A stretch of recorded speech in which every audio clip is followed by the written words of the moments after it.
We all feel down sometimes. Life throws curveballs, disappointments sting, and sometimes the world just feels heavy. But what if that heavy feeling doesn't lift? What if it morphs into a crushing weight that makes it hard to breathe, let alone find joy in anything? That's the reality for millions worldwide struggling with depression. Depression isn't a sign of weakness, it's a real medical condition, as real as a broken bone or the flu. And it's incredibly common. Imagine a crowded stadium filled with people from all walks of life. Now picture nearly 1 in 10 of those individuals battling depression. That's the scale of this silent epidemic. It's crucial to break the silence surrounding depression. It thrives in the shadows, feeding on shame and isolation. By shedding light on this often misunderstood condition, we can start to dismantle the stigma and create a space for healing and hope. We use the word depressed casually, often interchangeably with sad, but there's a world of difference between feeling blue and experiencing clinical depression. Sadness is a natural human emotion, a response to loss, disappointment, or challenging situations. It's like a passing storm cloud. It may darken the sky for a while, but eventually, the sun breaks through. Depression, on the other hand, is more like a persistent fog that settles in, obscuring everything in its path. It's not just sadness amplified, it's a pervasive sense of hopelessness, emptiness, and worthlessness that lingers for weeks, months, or even years. It robs you of the ability to experience pleasure, making even simple tasks feel insurmountable.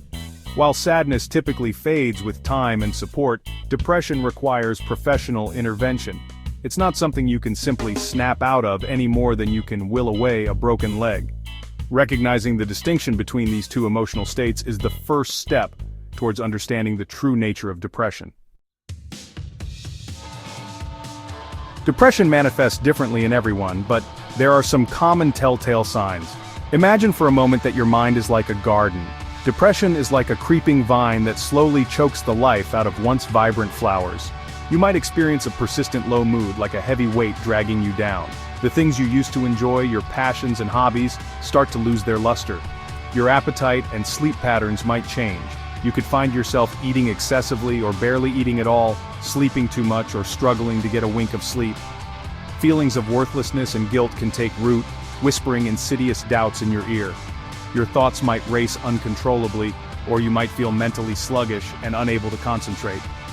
In severe cases, thoughts of death or suicide can emerge. If you recognize these symptoms in yourself or someone you love, it's crucial to seek professional help. Section 4. Beyond the mind, depression's physical grip. We often think of depression as solely an emotional or mental health issue. But the truth is, it has a tangible impact on the physical brain. Imagine the brain as a complex network of interconnected pathways, like a bustling city with information flowing through its streets. Depression disrupts this delicate balance, creating roadblocks and detours that hinder the smooth flow of communication. Neurotransmitters, the chemical messengers that carry signals between brain cells, become imbalanced. Serotonin, dopamine, and norepinephrine, chemicals associated with mood, motivation, and pleasure, become depleted, leading to feelings of sadness, apathy, and hopelessness. The hippocampus, a brain region crucial for memory and learning, can shrink, making it harder to form new memories or recall positive experiences. These physical changes underscore the fact that depression is a real medical condition, not just all in your head. Section 5. Hope's embrace, seeking help and offering support. The good news is that depression is treatable. Just as you wouldn't hesitate to see a doctor for a broken bone, it's crucial to seek professional help for depression. Talking to a therapist can provide a safe and supportive space to explore your feelings, develop coping mechanisms, and challenge negative thought patterns. Medications such as antidepressants can help to correct chemical imbalances in the brain, like restoring order to a chaotic city. If you know someone struggling with depression, the most important thing you can do is offer support and understanding. Listen without judgment, encourage them to seek professional help, and let them know that you're there for them. Remember, recovery is a journey, not a destination. There will be good days and bad days, but with the right support, hope can bloom even in the darkest of times.